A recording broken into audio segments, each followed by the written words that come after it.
요한계시록에 기록된 아시아 7교회 가운데 네 번째 교회인 두아디라 교회에 주신 말씀을 상고하면서 하나님의 은혜를 함께 나누려고 합니다. 이 두아디라는 오늘날에는 아키사르라고 불려지는 도시입니다. 이 도시는 규모가 크지도 않고 정치적으로나 또는 행정적으로나 특별한 의미가 있는 그런 도시는 아니었다고 해요. 이 버가모에 아시아 지방을 총괄하는 총독부가 있었다고 했지 않습니까? 그러니까 이 버가모 지역을 지키기 위한 군사들이 이 두아디라 지역에 있었다 그래요. 그러니까 두아디라 지방은 군사도시였고요. 또 우리가 이제 아는 대로 옷감을 짜고 또 염색을 하고 또 가죽을 가공하고 청동을 가공하고 아니면 자기를 만들고 하는 이런 일들을 하는 그 수공업들이 많이 발달을 해서 산업이 발달했고 그래서 부유한 그런 도시였다고 합니다.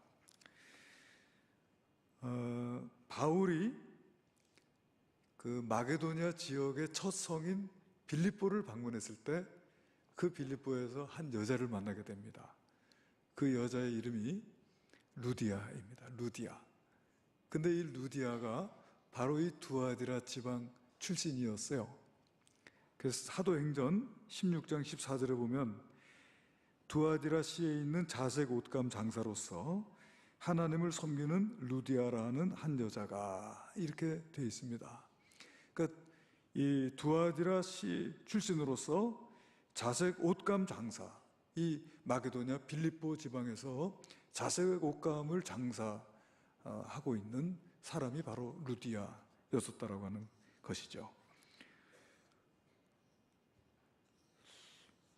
그러니까 이 루디아가 본부를 두아디라에다 두고 이 마게도냐 지역에 옷감 또 자주색 이 옷감을 보급하는 그런 일을 하고 있었지 않았나 그런 생각을 우리가 할 수가 있을 것 같아요. 이 두아디라라고 하는 곳에 언제 교회가 세워졌는지 그건 성경에는 기록이 되어져 있지 않습니다. 그런데 아마도 이 루디아가 이 사도 바울을 통해서 복음을 듣고서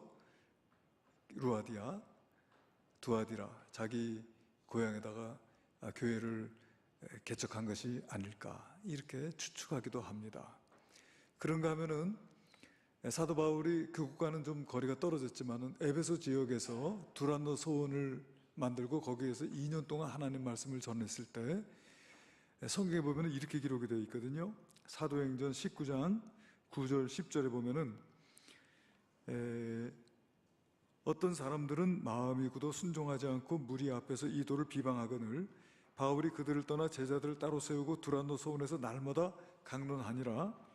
2해 동안 이같이 하니 아시아에 사는 자는 유대인이나 헬라인이나 다 주의 말씀을 듣더라.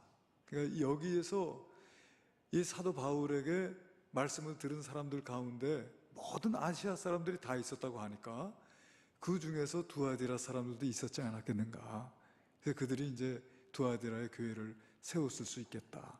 그렇게 이제 생각할 수가 있어요. 어쨌든 요한계시록에 보게 되면은 두아디라의 교회가 세워져 있었고 또 주님께서는 그 두아디라 교회에 지금 이 편지를 보내고 계시구나 하는 것을 알 수가 있어요. 오늘 우리가 읽은 18절에 보면은 두아디라 교회의 사자에게 편지하라. 그래서 이 편지의 수신자는 바로 두아디라 교회 사자이고요. 이 편지를 보내신 분은 주님이신데 주님을 뭐라고 여기 묘사를 하고 있냐 하면은 뭐라고 했습니까? 그 눈이 불꽃 같고 그 발이 빛난 주석과 같은 하나님의 아들이 이르시되 그랬어요. 그러니까 불꽃 같은 눈과 또 빛나는 주석 발을 가지신 하나님의 아들이시다. 여러분, 불꽃 같은 눈, 우리가 기도할 때 그런 기도 많이 하잖아요. 불꽃 같은 눈, 불꽃 같은 눈으로. 그런데 23절에 보면은 여기 이제 불꽃 같은 눈이 무엇을 의미하는지가 기록이 되어 있어요.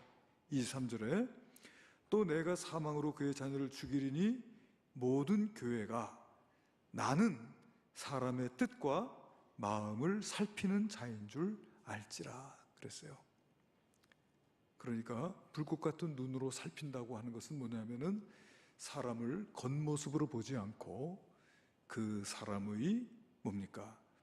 뜻, 그 사람의 뜻과 마음까지 살피는 자다. 그래서 여러분, 이 구절을 공동번역 성경으로 보면은, 공동번역 성경에 뭐라고 했냐면은, 그리고 그 여자의 자녀들을 죽여버리겠다. 그러면 모든 교회는 내가 사람의 생각과 마음을 꿰뚫어보고 있다는 것을 알게 될 것이다. 그 주님은 우리를 겉모습으로 보는 분이 아니고 우리의 마음과 생각을 꿰뚫어 보시는 주님이시다. 유진 피터슨의 성경에 보면은 여기에서 엑스레이라고 하는 단어를 사용하고 있어요. 엑스레이. 그러니까 하나님, 우리 주님께서는 마치 엑스레이 사진을 찍듯이 우리의 속을 훤히 들여다보고 계신 분이에요. 요즘에는 무슨 CT 촬영이라든지 뭐 MRI라고 하나요?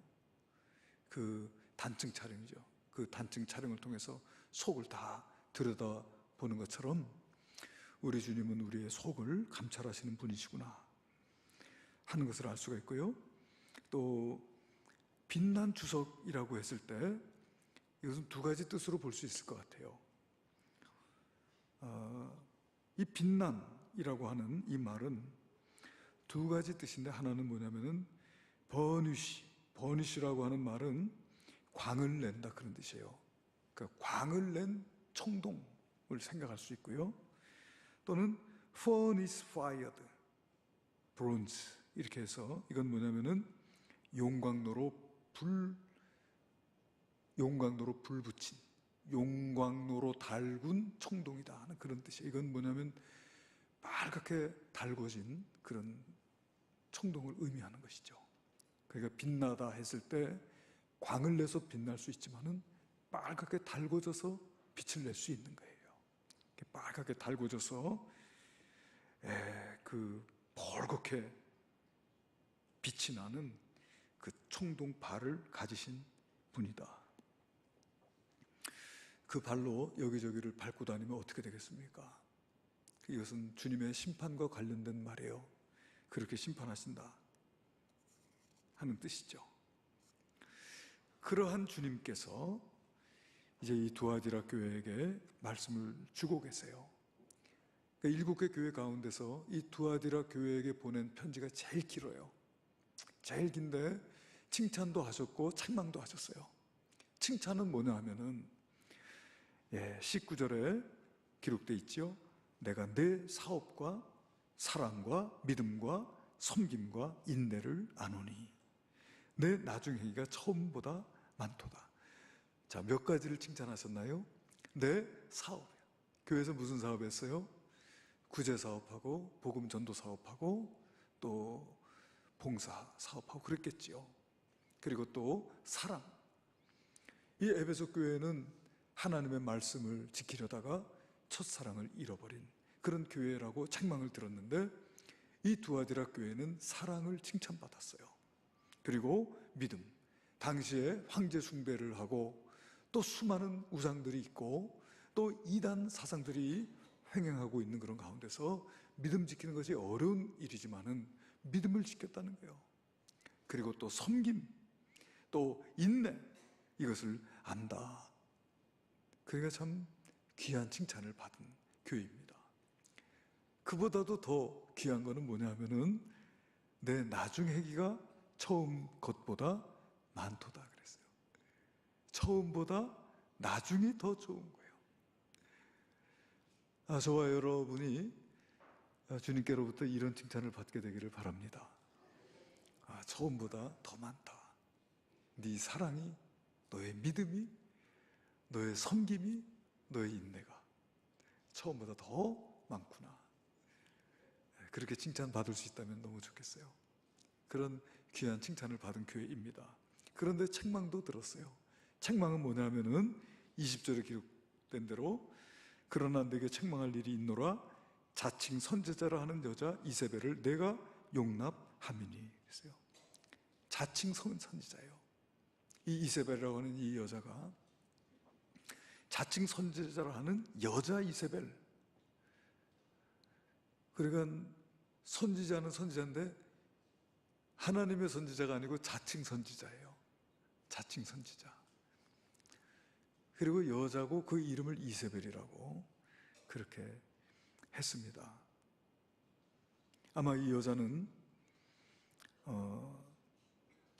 예언의 은사가 있었을 것이다. 왜냐하면 이 선지자라고 하는 말은요, 예언한다 또는 대언한다 그런 뜻을 가진 말이에요.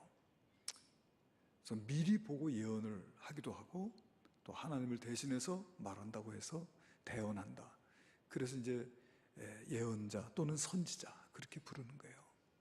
그러니까 이 여인은 아마도 예언의 은사를 가지고 여러 가지 하나님의 뜻을 전했던 그런 사람이고 또 예언 외에도 여러 가지 많은 은사들을 가지고 영적 권위를 가지고 있었던 자였을 것이다. 그렇게 생각해요. 왜냐하면 내 종들을 가르쳐 그랬어요. 내 종들. 그러니까 교회를 섬기는 지도자들을, 그 지도자들을 가르치는 거예요. 그 지도자들마저도 이 여인에게 미혹이 됐어요. 그래서 행음을 하고 우상의 제물을 먹게 되는 이런 일들이 있었다라고 하는 것입니다. 여기서 이 이세벨이라고 하는 여자, 여러분 열왕기 상에도 이세벨이 등장을 하고 있지요. 열왕기 상에 등장하고 있는 이세벨, 그는 어떤 사람이냐면은 그 이스라엘 북쪽에 시돈이라고 하는 나라가 있는데 그 시돈 왕 엣바알이라고 하는 사람의 딸이었습니다. 이 엣바알이라고 하는 말은 그 이름 자체가 바알을 섬긴다는 그런 뜻을 가지고 있는 이름이에요. 그러니까 이 엣바알이라고 하는 사람은 바알의 선지자였습니다. 바알의 제사장. 그런데 반란을 일으키고 왕을 죽이고 대신해서 왕이 된 사람이에요. 근데 그 사람의 딸이 이세벨입니다. 그러니까 아버지가 바알을 섬기기 때문에 이 여자도 바알을 섬겼어요. 그런데 이 여자가 그 이스라엘의 7번째 왕이 아합 왕인데 이 아합 왕과 결혼을 하게 됩니다. 그러니까 하나님께서는 이방 여인과 결혼하지 말라고 했는데 이 아합 왕이 이 이방 여인인 이세벨과 결혼한 이유는 뭐냐면은 정략 결혼인 거예요. 이 시돈 지방의 경제적인 이득을 보고 또 이 시돈 지방의 군사적인 도움을 받아서 지금 막 일어나고 있는 아수르를 대적하기 위함이었을 것이다. 그래서 이방 여인과 결혼을 했는데 이 이방 여인이 결혼할 때 그냥 시집 온 게 아니고 뭘 가지고 왔어요? 바알 숭배하는 신앙을 가지고 오는 거예요. 그 성경에 보면은 바알 선지자 450명, 아세라 선지자 400명. 이게 이 이세벨이 데리고 온 이 바알의 선지자들이 아니겠는가. 그리고 이 이세벨은 당시에 북왕국 이스라엘의 수도가 사마리아거든요. 그 사마리아에다가 바알의 신전을 세우고 바알 종교를 퍼뜨립니다. 그러면서 여호와를 섬기는 이 이스라엘의 신앙은 죽이는 거예요. 그러면서 여호와의 제사장들을 다 죽입니다. 제사장들을 샅샅이 찾아서 죽이는 일들을 했어요. 열왕기상 18장 4절에 보니까 이런 구절이 있습니다. 이세벨이 여호와의 선지자들을 멸할 때에 오바다 선지자 100명을 가지고 50명씩 굴에 숨기고 떡과 물을 먹였더라. 이렇게 되어 있습니다. 그러니까 이세벨이 여호와의 선지자들을 멸할 때에 진멸하는 거예요. 엘리야라고 하는 선지자도 이때 죽임을 당할 위협에 놓여지게 됩니다. 근데 이때 상황이 이런 거예요. 그렇기 때문에 이 하나님의 사람이었던 엘리야가 갈멜산에서 바알의 선지자들과 대결을 벌이자. 누가 참 하나님이냐? 바알이 참 하나님인지 여호와가 참 하나님인지 우리 대결을 벌이자. 정말 목숨을 걸고 한 거 아니에요? 그렇게 했던 그 시대적인 상황이 이 이세벨이 바알을 퍼뜨리고 또 여호와의 선지자들을 잡아 죽이는 이런 극단적인 상황 속에서 엘리야가 이 갈멜산에서 대결을 벌이게 되는 것이죠. 그래서 갈멜산에서 대결을 벌여서 엘리야가 이기지 않았습니까? 여호와 그분이 참 하나님인 것을 드러내지 않았습니까? 그리고선 바알의 선지자들을 그리시네가에 데려다가 다 죽이고 그렇게 했는데 그런 하나님의 역사하심을 보고도 이세벨 선지자는 회개하지 아니하고 엘리야 선지자마저 죽이려고 하는 거예요. 그 엘리야 선지자가 낙심해서 도망치게 되죠. 자기가 목숨을 걸고 싸워서 이겼는데 그래도 이세벨이 회개하지 않고 자기를 죽이겠다고 하니까 그만 낙심이 돼가지고 도망을 치는 엘리야의 모습을 우리가 볼 수가 있지 않습니까? 그러니까 이세벨이라고 하는 사람이 이런 일을 했던 사람입니다. 또 이 이세벨이라고 하는 여자는 어떤 여자냐면은 모사꾼이에요. 자기 남편 아합이 어느 날 나갔다가 나봇이라고 하는 사람의 포도원을 보고 그걸 탐을 냅니다. 왕이 얼마나 땅이 많아요. 또 포도원도 얼마나 많아요. 그런데 그 나봇의 포도원을 갖고 싶은 거예요. 그러니까 나봇에게 내가 그걸 살게, 나한테 팔아라. 아니면은 내가 다른 포도원과 바꿔줄게. 이렇게 하니까 나봇이 아닙니다. 이것은 우리 조상에게 물려받은 것이기 때문에 내가 이렇게 팔거나 드릴 수가 없어요. 그렇게 하니까 이 아합이 속이 상한 거예요. 그거 갖고 싶은데 가질 수가 없으니까. 얼마나 속이 상한지 밥도 안 먹습니다. 그러니까 그 아내 이세벨이 자기 남편을 보니까 무슨 일이 있는 것 같거든요. 당신 왜 그러냐고. 그러니까 남편이 이야기를 하는 거예요.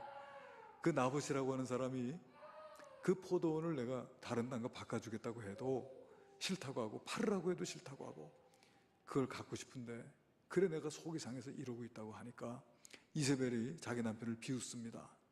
당신이 그러고도 왕이냐? 당신이 그러고도 이스라엘을 다스리는 자냐? 내가 그 땅을 당신에게 주겠다.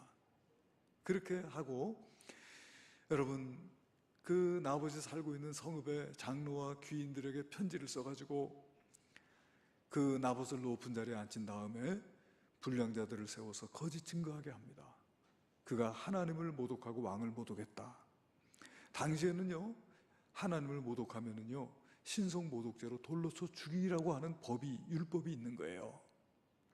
그래가지고 그냥 나봇을 그시로 잡아다가 돌로 쳐 죽여버렸어요. 그리고서는 자기 남편에게 나봇이 죽었으니 그 땅을 그 포도원을 취하라 이렇게 했던 여인이 이세벨입니다. 그러니까 자기의 목적을 위해서는 사람도 죽일 수 있는 그리고 왕의 이름으로 편지를 쓰고 왕의 도장을 자기가 갖다 찍고 아무리 왕비라도 왕의 도장을 쓸 수는 없잖아요.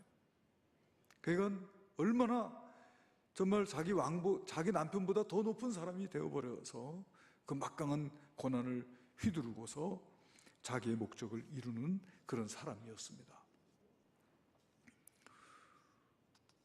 힘이 있는 것이죠. 여러분 힘에도요 종류가 있어요. 어떤 힘은 사람을 죽이고 파괴하는 힘이 있습니다. 그러나 사람을 살리고 또 사람을 구원하는 데는 힘이 없어요. 지금 지구상에는 지구를 몇 번이라도 박살낼 수 있는 핵폭탄이 이미 존재하고 있다고 하잖아요. 엄청난 파워입니다.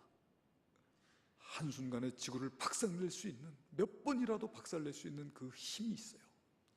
그러나 그 힘이 아무리 강해도 그 힘은요, 사람을 살릴 수 없어요.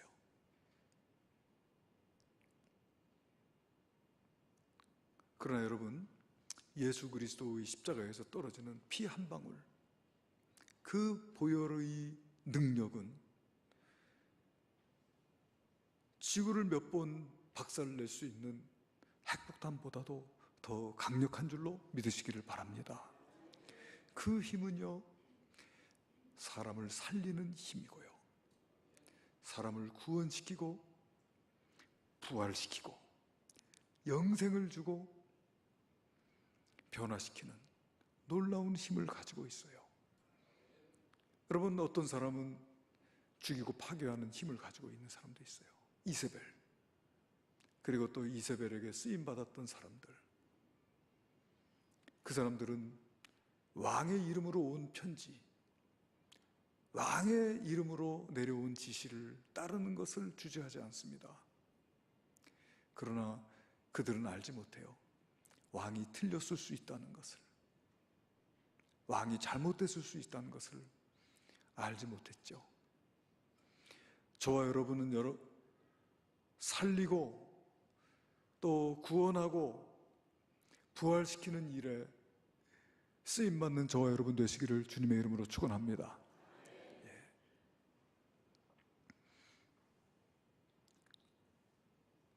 결국은 이세벨은 비참한 죽음을 당하게 되는 것을 우리가 성경을 통해서 알게 돼요. 그런데 이 두아디라 교회에 이 여인의 이름을 이세벨이라고 했습니다. 그러니까 이 여인이 힘이 있는 것이죠. 여러 가지로 많은 은사들을 행하면서 신령한 능력이 있는 것처럼 보여짐으로 주의 종들조차도 이 여인에게 미혹이 되고, 이 여인의 말이 진실인 것 같아서 그 여인의 말을 따랐던 어리석은 모습을 보여주고 있습니다. 이 두아디라 시에는 비록 소도시였지만 말씀드렸다시피 천을 짜는 일, 염색하는 일, 가죽을 가공하는 일, 또는 청동을 가공하는 일, 이런 여러 가지 그 수공업들이 발달되어 있어가지고요, 이 두아디라 시에는 오늘날의 노동조합과 비슷한 길드라고 하는 동업조합이 아주 성행했다고 하는 거예요. 그래서 그 조합에 가입이 돼야 취직도 되고, 그 조합에 가입이 되어야 은행 거래도 할 수 있고, 말하자면 그랬었다라고 하는 것이죠. 그러니까 이 동업조합이 이 도시에서 정치적으로, 경제적으로, 사회적으로, 또 더 나아가서 종교적으로 많은 영향력을 가지게 된 거예요. 그런데 이 사람들은 섬기는 우상이 있어요. 그래서 자체적으로 사업의 번창을 위해서 정기적으로 그들이 섬기는 수호신에게 제사를 드립니다. 그리고 제사가 진행되는 동안에 또 음란한 행위를 하게 되고요, 그리고 제사가 끝나면은 제사 음식을 먹고 마시면서 놀고, 또 여인들을 불러서 음행을 저지르기도 했다고 합니다. 그러니까 이 조합에 가입하지 않고는 먹고 살기가 힘든 거예요. 그런데 이 조합에 가입을 하게 되면은 우상에게 제사를 드리고 우상의 제물을 먹어야 되고 하는 이런 일들을 해야 되는 것입니다. 그러다 보니까 성도들이 힘든 거예요. 어떻게 합니까? 먹고 살자니 이 조합에 가입을 해야 되겠는데, 이 조합에 가입을 하려면 정말 내가 믿음을 지킬 수 없을 것 같으니까 어떻게 하면 좋아요? 어떻게 하면 좋습니까? 그럴 때 말이죠, 그럴 때 이 이세벨이라고 하는 여인이 괜찮다. 아니, 목구멍이 포도청이라고 먹고 살아야 될 거 아니냐? 하나님이 그거 모르시겠느냐? 우리가 믿음으로써 구원을 받았으니까 우리의 행위야 어떻든지 간에 괜찮다는 거예요.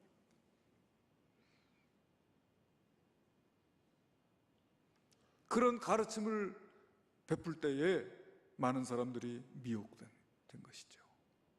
그래서 행음하게 되고 우상의 제물을 먹게 되는 이런 일들이 있었다고 하는 거예요. 그러니까 이 두아디라 교회의 모습은 오늘 우리 한국 교회와 비슷하다.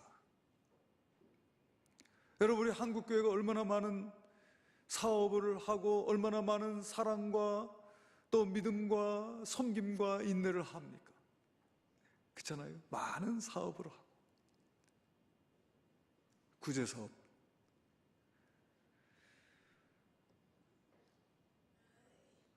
그럼에도 불구하고 이 신앙의 순수성과 이 거룩함을 잃어버린 거예요. 세상에서 세속화되어지고, 이게 두아디라 교회와 같은 모습이 아닌가. 사업이 없어서가 아니고, 사랑이 없어서가 아니고, 봉사와 섬김이 없어서가 아니고, 거룩함을 잃어버린 것이죠. 그러니까 이런 가르침들이 이제 교회를 넘어지게 하는 것이 될 수 있어요. 제가 부목사로 서울의 약수교회를 섬길 때, 지금은 장로님 됐지만 그때는 안수 집사님이에요. 개인 사업을 하고 계신 분인데, 주일날, 이번 주일날 교회 못 온다고 저한테 그러시더라고요. 그래서 왜 못 오시냐고 하니까 사업상으로 누구를 만나야 된다고 그래요. 그러시냐고. 그렇게 하시라고. 그렇게 하고서는 집에 왔어요. 왔는데 마음이 불편한 거예요. 제 마음이. 기도를 하다 보니까 하나님이 기뻐하시지 않는 거예요.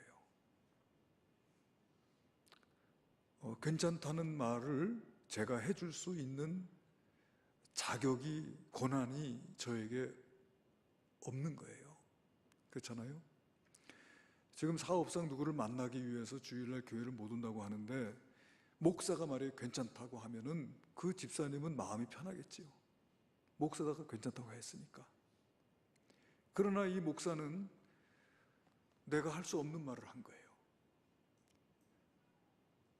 내가 하나님이 아닌데, 하나님이 안 괜찮다고 한 것을 내가 괜찮다고 하면은 어떻게 되겠어요, 제가 하나님 앞에서. 그래서 내가 그 집사님한테 다시 전화를 걸었어요. 집사님, 아까 제가 괜찮다고 다녀오시라고 했는데 하나님께서 기뻐하시지 않는 것 같다. 그리고 괜찮다는 말을 내가 할 수 있는 위치에 있지 않다. 그렇게 내가 말씀드리고, 하나님께 말씀드려라. 하나님께 말씀드려라. 그렇게 이야기했던 적이 있어요.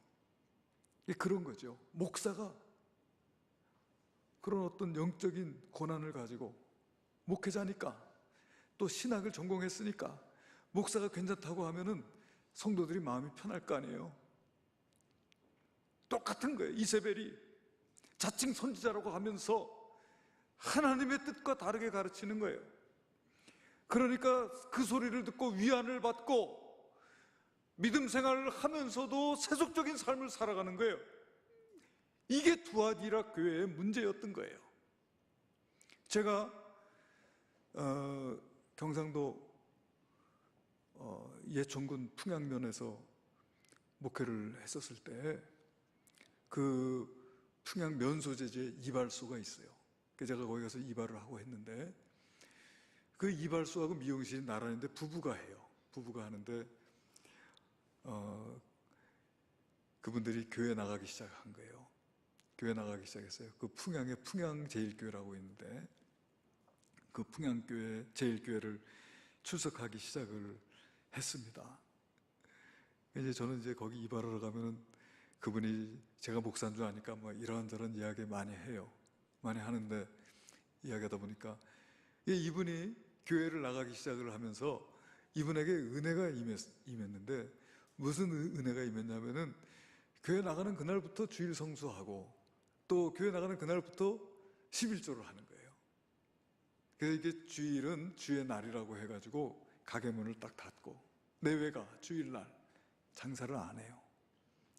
그렇게 하고, 또 내가 이제 예수를 믿고 보니까 내가 가진 모든 것이 이게 주님께서 주신 것이고 또 주님의 것이구나 하는 그런 신앙 고백 가지고 자기 소득의 10의 1을 하나님께 드리는 거예요. 초신자가 이제 막 예수 믿기 시작했는데, 그러니까 그게 은혜죠. 그런데 문제는 뭐냐면은 그 교회의 성도들, 그 교회의 안수집사, 권사, 직분자들, 그 직분자들이 이분한테 그러는 거예요. 예수를 그렇게 안 믿어도 된다. 그렇게 안 해도 돼. 우리도 안 하는데 당신이 인제 교회 오자마자 무슨 주일성, 무슨 11조 한다고 그러냐고. 꼭 그렇게 안 해도 된다. 이분이 저희 이발을 하면서 저한테 그런 얘기 하는 거예요. 내가 주일 성수하고 11조 한다고 다른 분들이 왜 그렇게까지 하냐 하면서 자기에게 이야기를 하더라고 하면서 합니다. 자기가 먼저 믿었다고, 자기가 교회에서 직분자라고, 이제 막 믿기 시작한 사람에게 가르친다고 가르치는데 잘못 가르치는 것이잖아요. 그러니까 이세벨의 잘못이 그런 것일 수 있다는 거예요. 바르게 가르쳐야 되는데 바르게 가르치지 않은 거예요.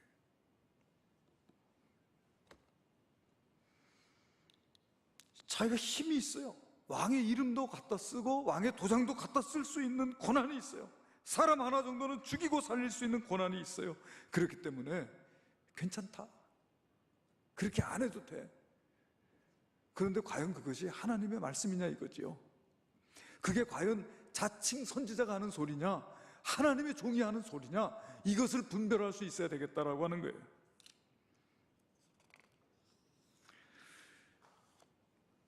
그러니까 우리 주님께서 두아디라 교회에 책망하는 거예요. 책망. 21절에 뭐라고 했습니까? 또 내가 그에게 회개할 기회를 주었을 때 자기의 음행을 회개하고자 하지 아니함. 이 이세벨에게 회개할 기회를 주셨어요. 그런데도 회개하지 않습니다.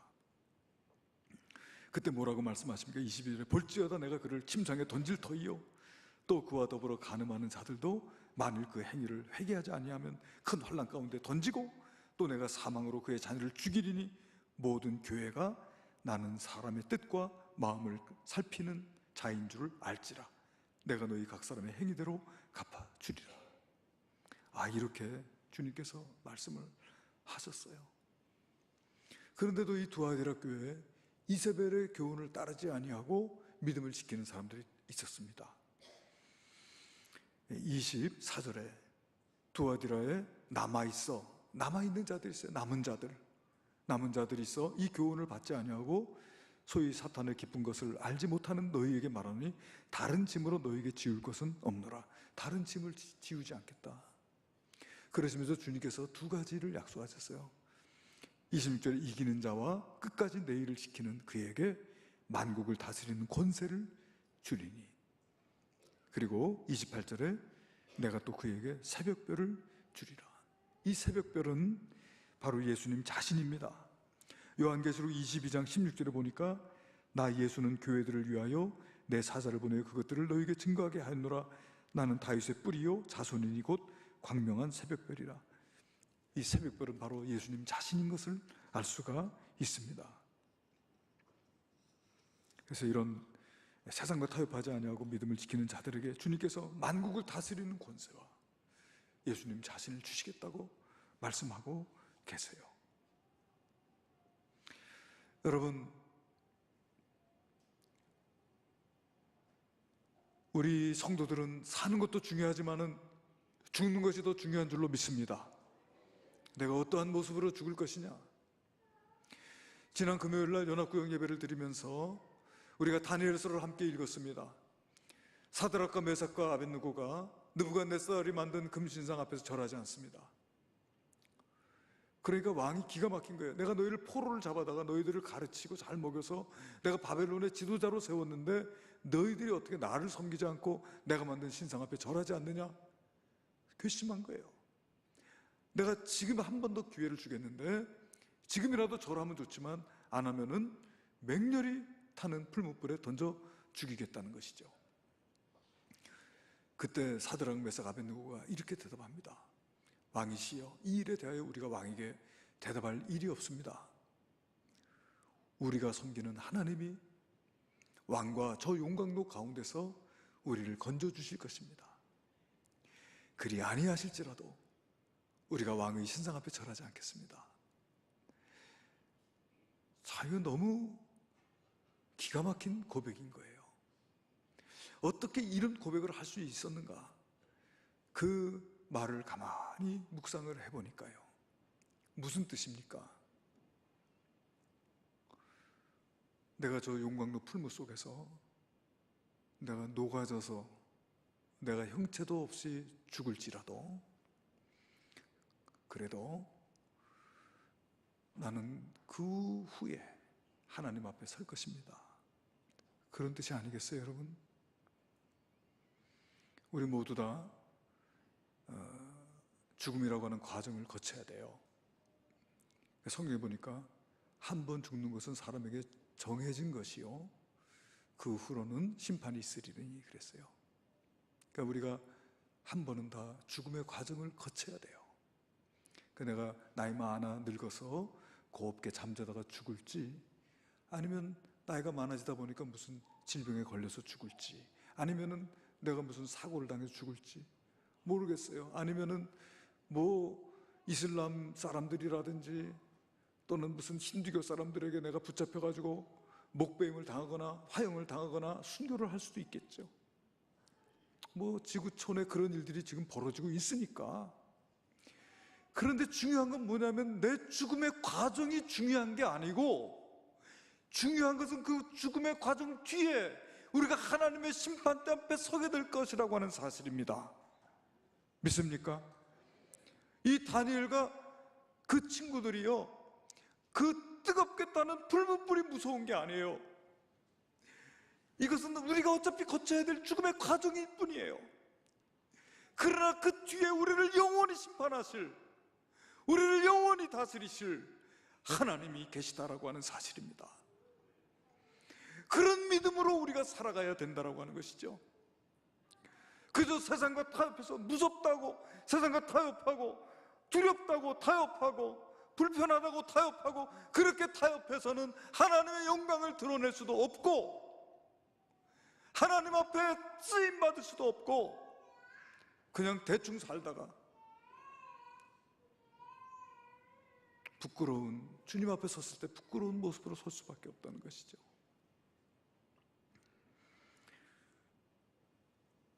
정말 예수를 믿을 바에 제대로 믿어야 되겠다.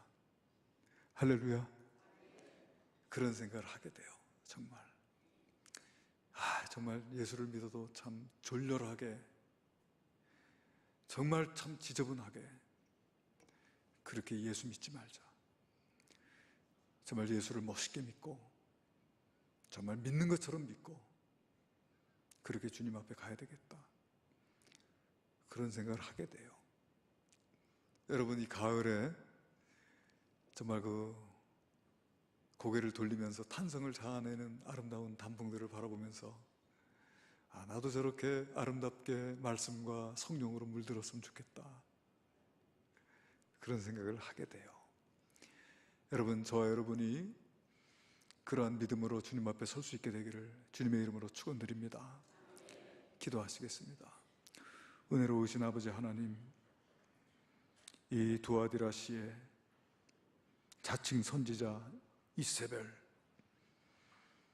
그는 주의 종들을 꾀어 행음하게 하고 우상의 재물을 먹게 하는 그런 일들을 저질러서 많은 사람들을 미혹하고 넘어뜨리게 되었지만은, 그래도 이긴 자, 끝까지 주님의 것을 지키는 자들에게 만국을 다스리는 권세와 새벽별을 주시겠다고 약속하신 주님, 저희로 하여금 진정으로 무엇이 두려운 것인지를 알게 하시고 올바른 삶을 살아갈 수 있는 저희들이 되게 하여 주시옵소서. 귀하신 예수님의 이름으로 기도하옵나이다. 아멘.